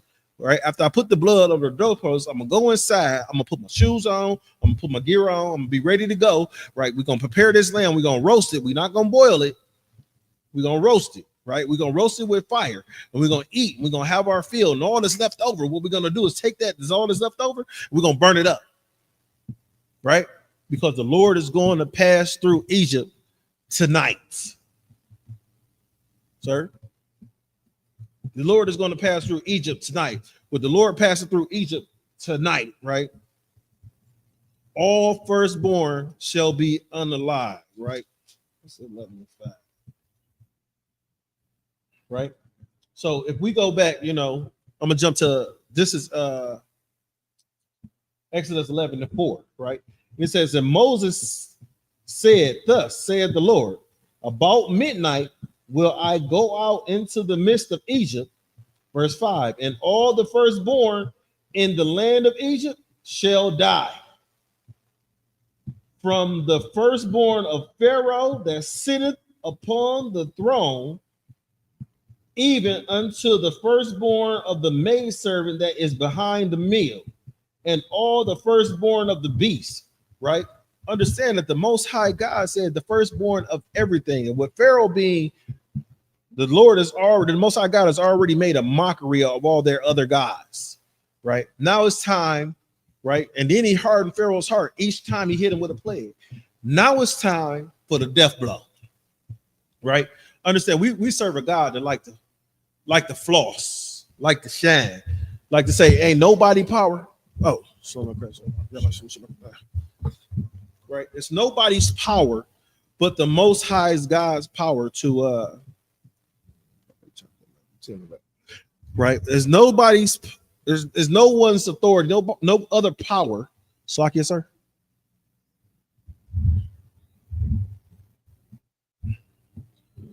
There's no other authority, no other power except the Most High, right? And Pharaoh was a powerful being in Egypt at the time, right? With Pharaoh being a powerful being in Egypt, the most powerful being in Egypt at the time, right? And Egypt was Pharaoh, right? Anything that Pharaoh said happened. Anything Pharaoh wanted to do happened, right? So Pharaoh was the most powerful god, right? Lil G in Egypt at the time. With him being the most powerful god at the time, the Most High God had already mocked the other gods of Egypt, the other deities. The Lord had already mocked. I'm gonna poison your water. Pray to your water god and see if your water god is gonna change what I've made happen. Right? You got a god that look like a frog. All right, go ahead. I'm gonna have these frogs plague you in everything. Every time you turn a stone over, every time you lift up a cup, you put your jacket on, you put your coat on, you put your sandals on, you're gonna have a frog in it. Right? You're gonna have a frog in it. Then last week we learned about the plague of the lice. Right, you know what type of people get lice? Egypt, right? Think about this, Israel. When you see those, they used to have commercials about them. Now I don't know, I don't see too many commercials about them no more. But you used to see commercials about the lice, and you didn't see too many of us. It was said that our hair was too oily to have lice. Our hair was too oily. I don't know how true that is. That's just what was said. But at the same time, is when you see these lice outbreaks in the school, guess who was attacked? It's not you, Israel, right? It's usually a Edomite, and now they got to put some type of quarantine, right? They got to de-lice the school and all that kind of stuff because one of these unclean Edomites have brought lice into the school, right? What we got going on? Let me check the comments real quick. Who we got? Oh, it's Tonica again. I mean, Tanika. Shalom, sis. You know, anybody else we got in there? Any questions? If you have any questions, comment, go ahead and put them in there. We'll go ahead and continue to answer, right? So let me continue on with this, right? So we've seen from last week to this week, we've seen the Most High God basically just shine all on the Egyptians, flossing, showing how great his power is, right? Think about this. The Lord is not using bombs and like man does, or spears, or he's not using any type of weapon, man-made weapon, or, you know, to destroy the Egyptians. What he's doing is what we call natural resources. You know, I mentioned this last week. What we use, or what we call natural resources. Think that the frogs, the lice, that's of nature. The water, that's of nature, right? The unaliving of the firstborn of Egypt, right? That was that was the attack. I'm not gonna say it was a soul attack on Pharaoh, but that was attack against Pharaoh, because Pharaoh's son was unalive during this time. And Pharaoh was like, hey, you unalive my son. And then, you know, when we continue to read, right, I'm gonna go back to Josephus, and this is why Pharaoh, because of the unaliving of the firstborn, this is why Pharaoh said, you know what, I'm gonna let those folk go, right? But understand, after every plague, Pharaoh hardened his heart and wanted the Hebrews to come back and start to serve him again, right? Was it any different after the plague of the firstborn? No. The reason why I say no is because that's when the Egyptian soldiers followed after the Israelites, the Hebrews.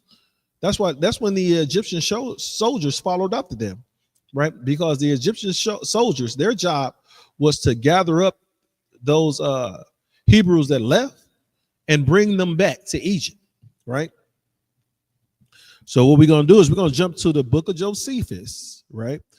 Like I keep saying, this is book 2, Antiquity of the Jews, Salakia. We read chapter 6, right? So this is chapter 14, right? And this is how the Hebrews, under the conduct of Moses, left Egypt. It says, so the Hebrews went out of Egypt while the Egyptians wept. Now understand, this is after the plague of the firstborn. We're still there. So the plague of the firstborn is hit. Firstborn beast, firstborn man, firstborn everything has been unalived by the Most High God. Scientists prove it. Prove how Moses split the Red Sea. Prove it. They want to say, oh, the sea dries up at such time. No, it doesn't. No, it doesn't. Right? Science can't prove the things that our God, the Most High God, science can't prove how these things happen. They keep saying that there was a great boom, and after that great boom, it created all the you got the galaxies and the universe and the planets and the suns and the stars and the what is that, the other things that's out there in space. And so it created the fish and all this kind of stuff. A great boom did this. These scriptures say the Most High God said, let there be light. Now, the Most High God said, let there be light. Man said it was a sound. Now, I understand that after when there's, when you see an explosion, right? Understand that you see the light first, because light travels faster than sound, right? Light is so much, I have to get those numbers. Light is faster, almost twice as fast as, no, I'm not going to say that. Light is a lot faster than sound, right? And I'm not going to pull those numbers up right now. But light is faster than sound. With light being faster than sound, the Bible said, let there be light. Man said it was a big boom, the great boom. Let there be light, the great boom.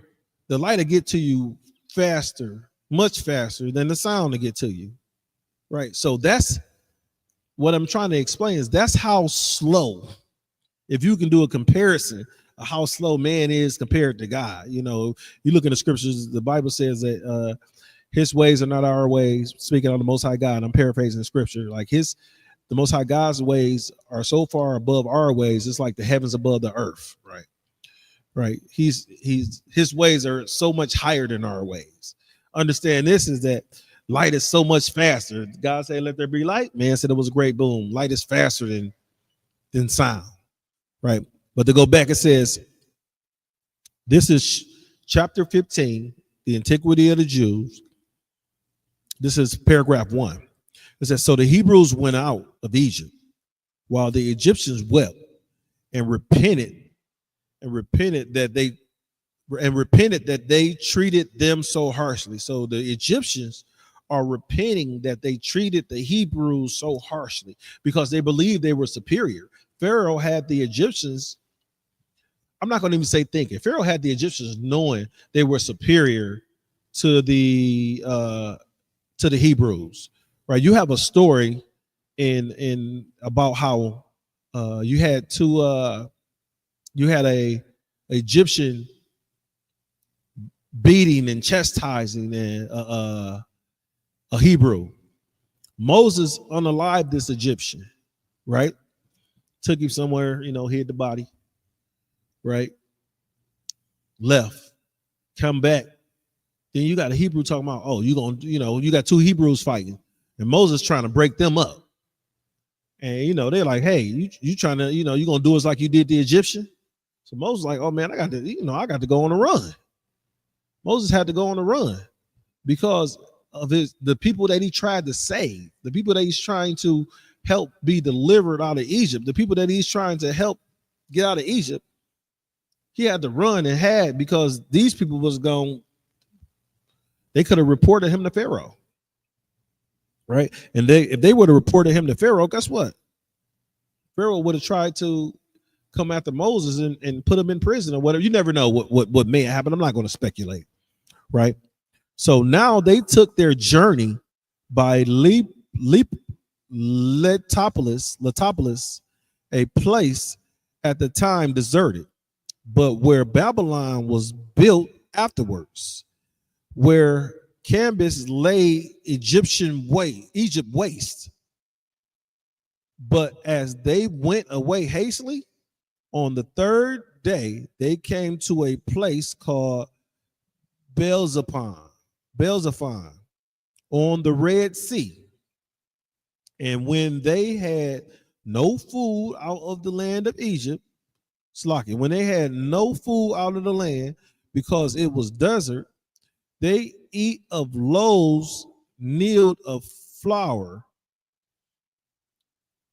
only warmed by a gentle heat, and the food they made use of for 30 days. For what they brought with them out of Egypt would not suffice them any longer time. And they only, while they dispensed it to each person to use much only as would serve for necessity, by not the sanctity, whence is that in the memory of they want. I gotta hold on. In memory of the want where, in memory of want we were therein. We kept a feast for 8 days. Now, this is the Feast of Unleavened Bread, which is called the Feast of Unleavened Bread, right? Understand, after the Passover begins the Feast of Unleavened Bread. You keep the Feast of Unleavened Bread for 8 days, right? But keeping the Feast of Unleavened Bread for 8 days, which means you don't eat anything with rising yeast in it, right? Think about it. They didn't have, when they were out there, during the Feast of Unleavened Bread, they didn't have the yeast to make the cakes rise and the bread rise. They didn't have that. Understand? They left in the haste. So when they left Egypt in haste, we taking what's necessary. We taking what we got to take, and we got to get gone. Because understand is that once the Lord unleashed this plague, the Egyptians would have been throwing the Hebrews up out of Egypt. They went to Pharaoh. Think about it. They went to Pharaoh, and they told Pharaoh, let these people go. So the people told the king, that's like your people going to, these people going to Donald Trump, Tom and Joe and Jerry and Karen, right? They all go to Donald Trump and say, let them niggas go. Because what's going on with them is causing us much heartache and pain. Let them go, right? And Don, they call him, what do you call himself? The Don. The Don. So now he went from being German to Italian. Right? Slovakia. So we're right here. It says, and when they had no food out of the land because it was desert, they will eat loaves of knitted flour. Okay, let me jump down. It says, in a while, it's dispensed to each person. Whence it was there the memory. Okay, feast of unleavened bread. It say, now the entire multitude of those that went out, including the women, the children, and not easily to be numbered, right? So, but those that were of age and fit for war were 600,000. So understand this is that the number of people that left Egypt, according to Josephus, was not. It was hard to number them, but the number of those that was that could fight, that was a war age. Understand is that with our people, with us Israelites, us true Israelites, the true Jew, we don't want our women and our children. We don't want them fighting. Right, our women are delicate to us, but the Edomite, these other nations don't mind. They don't care if their women have to fight. They don't look at the suppressors armies right now. He don't care if his woman have to fight. He'll train her ass to carry a gun, go out and run and shoot. Right, train her to run and shoot. Here, take this gun, bitch, run and shoot. That's what he'll do to her. Right, we know, woman, be delicate. Right, go out. You don't have to be, you see this, you see that in today's land, when in today's society, when you a woman be like, I got to be the man and the daddy, the mama and the daddy. Shut up, you stupid. And the reason I'm not gonna get into that, that's another class. But you shouldn't have, you don't have to do that. You're stupid, right? I'm looking at it. It's like you got to be the mama and the daddy. No, be the mama, right? Make better choices in men, and men, you make better choices in women. Don't just get the woman with that badunkadunk, right? Get you a woman with some morals. Get, ladies, right? Choose the man that you got to understand you're going to spend the rest of your life with, right? But like I was saying, that we don't want our women to go to war. We don't choose for our women to go fight. That's why when you'll see the UPK brothers out there at camp, right? You don't see no woman out there at that camp speaking, right? Not behind them lines. You won't see no woman back there behind them lines. You won't see a woman with us on the streets, because our women, we protect them. Hey, baby, you stay at the crib. If you got multiple wives, hey, baby, y'all stay at the crib. You go to your house, or y'all come over here, chill, do some arts craft, cook something, have some food for me when we come back. I'm going to war, and I'll see you later, because I'm gonna come back, right? So, with that being said, they numbered their women in this 600,000 that could go to war. That's how Josephus numbered our women, right? So, everybody, man and woman of age that can go to war here in the United States, you could go to war at 18 years old. So imagine every woman and man 18 and up, because you can go to war 18 and up. Right, every woman and man 18 and up, right? They were numbered, but then we had so many children, right? Adolescents and teenagers and toddlers at the time that couldn't be numbered. So it was hard to count us all.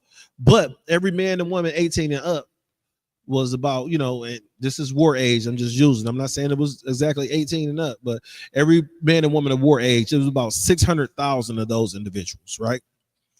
I'm gonna go a little bit more before I end the class, right? It says they left Egypt in the month of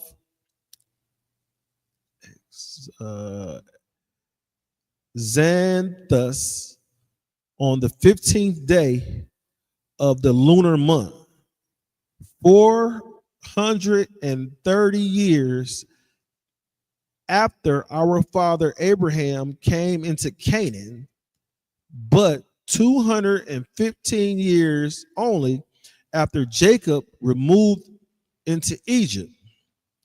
It says it was the 8th year of the age of the 80th year of the age of Moses. So it's saying Moses was 80 years. And of that of Aaron, 3 more. So Moses was 80, Aaron was 83. They also carried out the bones of Joseph with them, and it was charged his sons to do. Right? I guess that we can get how much time we got. Right? So understand this is that the Passover, which we will be down in Atlanta celebrating the Passover, right? April 12th of this year, right? Understand we got some functions and some things going on before that, different type of things going on. They got a Madden tournament. I don't play video games, but they got a Madden tournament going on. You got to look it up, call headquarters and find out when it is. I'm not exactly sure when it is, but for you football playing, video gamers, it's something for everybody to do, right? They're going to have so much at the Passover, and each one just gets bigger and greater, right? This is the family reunion of all family reunions, right? Imagine being able to go to your family reunion and you don't got to see pedophile Ed, Petty Eddie. You don't got to see Petty Eddie, right? You don't got to see late night sneaky uncle. There ain't no late night sneaky uncles at the Passover. Your kids are safe. The young women are safe. The young boys are safe, right? The young men are safe because you don't have that. You don't got we're not going to see the carjackers and the B&Eers. You don't have that at the Passover, right? You don't have that because these are men and women that have the Lord has called, the Most High God has called them, and these men have changed and they raised up families, and you get to see the families of the men that will raise up by the men under Commanding General Yohana that understand and know this here Bible, right? Come there. It's $200, right? Understand it's $200. If you go to a concert in the world, think about what Adawan was just talking about, Kodash, before he left.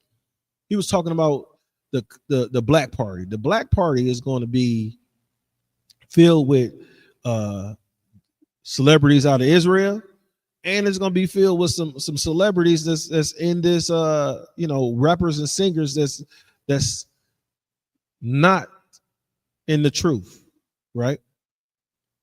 We're going to invite those individuals down there. They're going to perform for you, Israel, right? Commander General Yohana has set all this up so that you can have a excellent time. And that's just the black party. And the reason why I bring that up, because this is a party. It's going to be, last year it was, now don't tell nobody I told y'all this, Israel. It was free drinks. We had free drinks at the black party, right? You spend $200 for your Passover fee. You get into all the events. Now, this is one of it. You got drinks and you got food at the black party, drinks and food at the black party, and also you have these celebrity performers that are coming in to entertain you at the black party. right? So these individuals got to be paid. They got housing, they got a collaborator that follows with them, that has to come with them, as far as their security, their this, their that, things that they need in order for them to show up at a show, to do this, right? You guys spent $200 for your Jeezy tickets, for your Lil Wayne tickets. Beyonce tickets was going for $1,000. You could have got 5 grown, because the Passover fee only $200 for people 18 and up, right? If you look according to America, people war age. It's only $200. Pay your Passover fee. Get down there and see what we're doing in Atlanta, right? April 12th, under Commanding General Yohana. If you're not in the ISUBK, you're not in the truth. I'm going to say Shalom Israel, Yahweh Hashem Yahweh Shah Barakatah to the brothers, Yahweh Shamar Latah Hashem Yahweh Shah to the sisters, and in this class, Shalom Israel.